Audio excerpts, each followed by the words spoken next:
दोस्तों नमस्कार। आज की कहानी है बहू को चोरी के इल्जाम ने बनाया आत्मनिर्भर। आशा करता हूं आप सभी कुशल मंगल होंगे।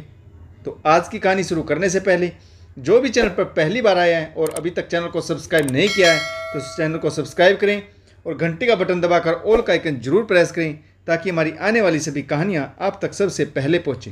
तो चलिए शुरू करते हैं आज की एक नई कहानी।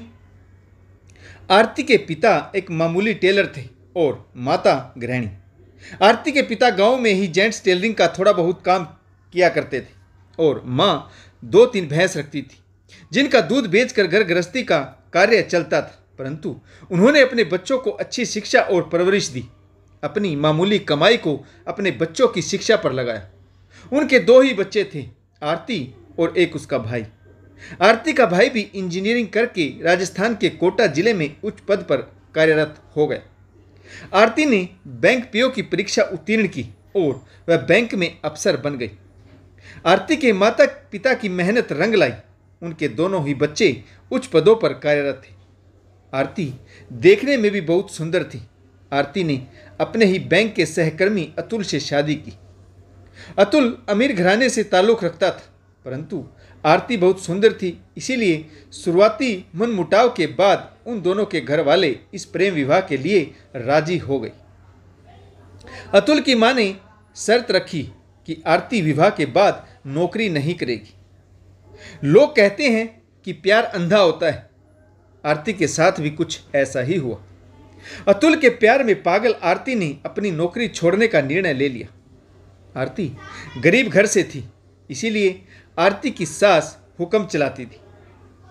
आरती की जेठानी के नखरे भी कम नहीं थे। आरती की जेठानी शहर के जाने माने आरती की बेटी थी। आरती ने कई बार महसूस किया कि जब उसकी जेठानी के मायके से कोई आता है तो ससुराल में सभी सदस्य उनकी आवभगत के लिए हाथ जोड़कर खड़े हो जाते हैं। नमस्ते जी, आइए संबंधी जी, आओ भाग्य हमारे, जो आपने दर्शन दिए। कहते कहते उनका मुंह नहीं थकता। रसोई में तरह तरह के पकवान बनते हैं, परंतु बात जब आरती के मायके वालों की आती है तो सास बुलाने से भी राम रमी करने नहीं आती। कई बार बुलाने के बाद बुझे मन से राम राम करती है।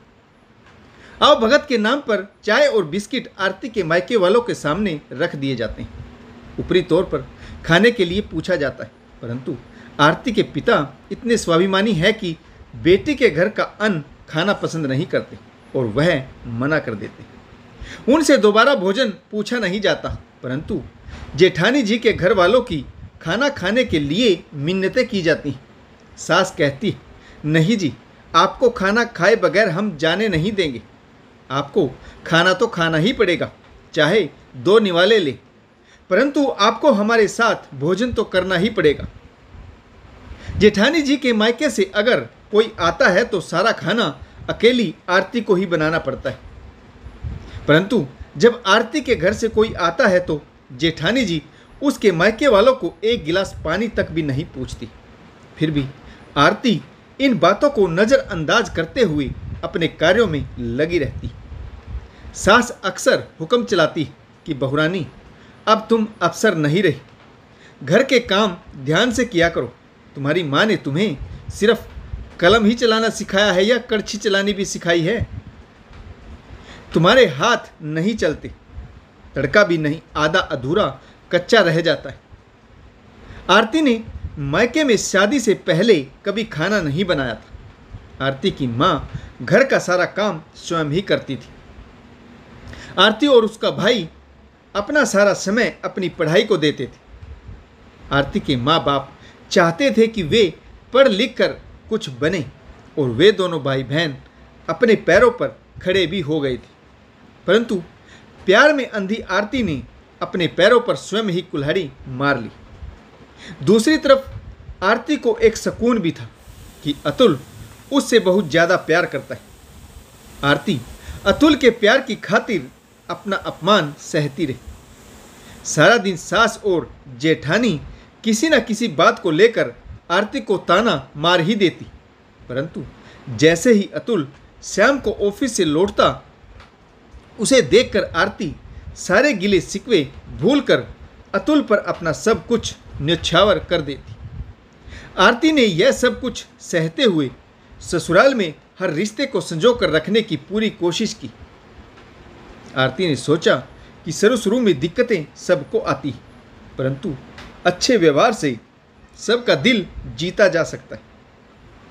फिर आरती को अतुल के प्यार पर पूरा भरोसा था। आखिर उसके प्यार की खातिर ही तो आरती ने इतनी मेहनत से हासिल की हुई नौकरी भी दांव पर लगा दी थी। एक दिन सुबह आरती की सास देवकी जी पौधों को पानी दे रही थी। ससुर जी ने आवाज़ लगाई, अरे देवकी, लाओ वह 2 लाख रुपए जो मैंने तुम्हें कल दिए थे। बाजार जा रहा हूँ, करंट अकाउंट में जमा करा दूंगा। बिजनेस का लेन देन चलता ही रहता है। देवकी जी ने बीच में ही पौधों को पानी देना बंद किया और जल्दी से अपने कमरे में जाकर पैसों की अलमारी खोली, परंतु अलमारी में पैसे नहीं थे। देवकी जी पैसे इधर उधर ढूंढने लगी। उन्होंने पूरा कमरा छान मारा, परंतु पैसे कहीं नहीं मिले। जल्दी जल्दी हड़बड़ाहट में अलमारी में सारी रखी चीज़ें और कपड़े इधर उधर बिखेर दी, परंतु पैसे फिर भी नहीं मिले। देवकी जी ने अपने बिस्तर को भी उलट पुलट कर चादरें, गद्दे, तकिए हर चीज़ झाड़ कर देखे, परंतु उनमें भी पैसे नहीं मिले। तभी आरती के ससुर कमरे में आ गए और बोले, क्या हुआ देवकी, अभी तक पैसे नहीं दिए? जल्दी करो, मेरी क्लाइंट के साथ मीटिंग भी है, मुझे मीटिंग में भी पहुंचना है। उन्होंने कमरे की तरफ देखा तो बोले, दो ही मिनट में तुमने कमरे का ही क्या हाल बना दिया, सब कुछ उलट पुलट कर रख दिया।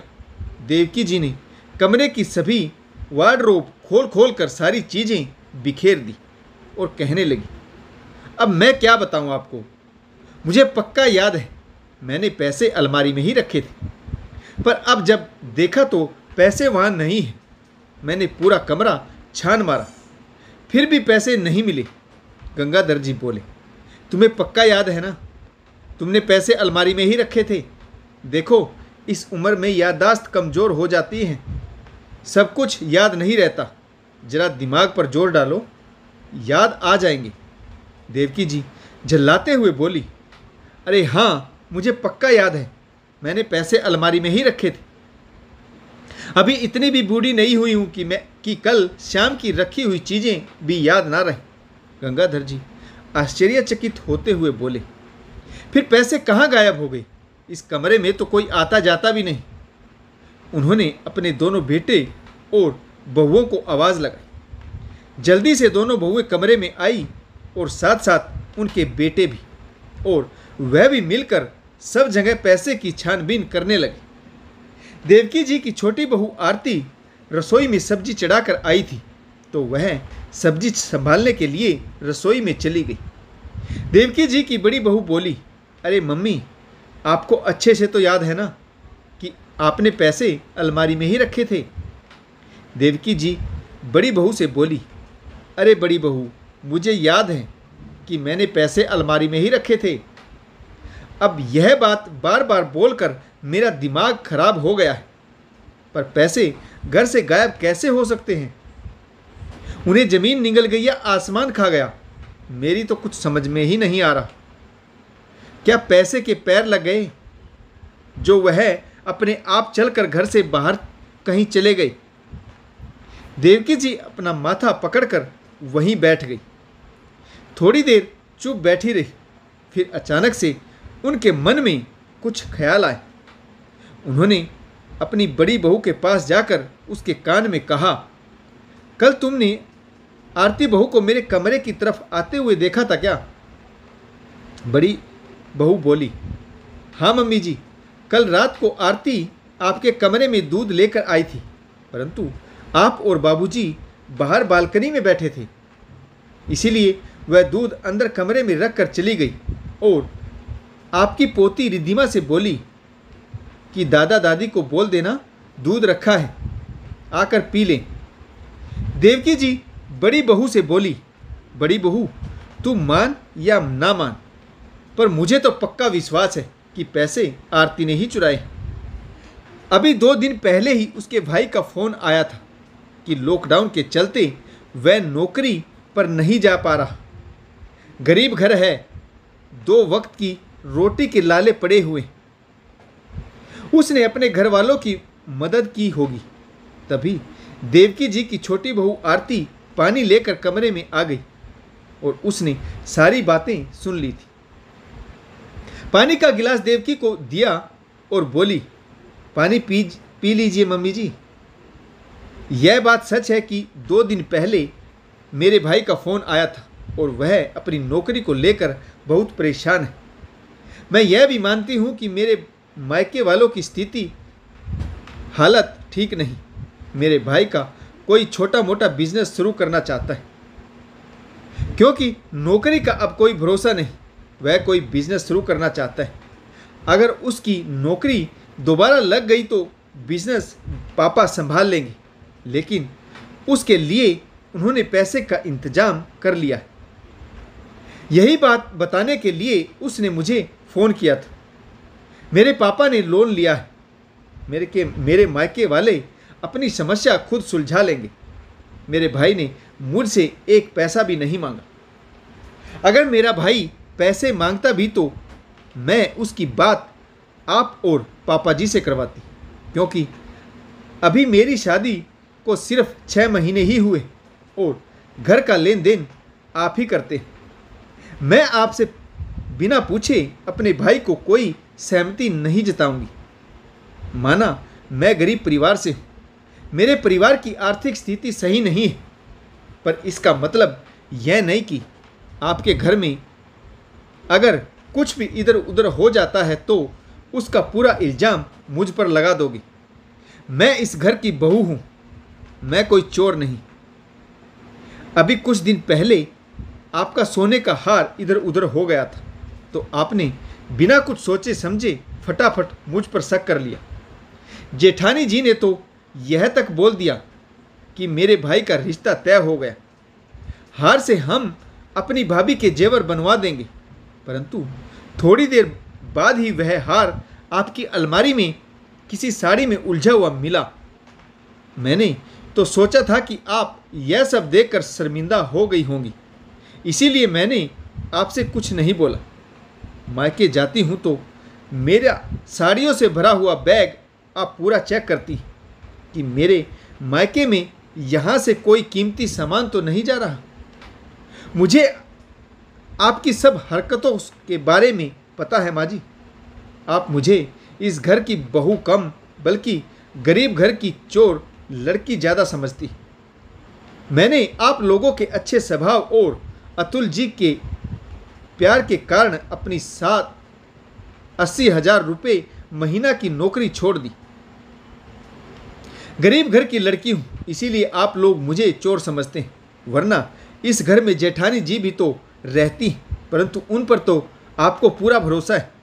वह अमीर बाप की बेटी है, इसीलिए और मुझ पर इल्ज़ाम लगा देती है क्योंकि मैं गरीब बाप की बेटी हूँ।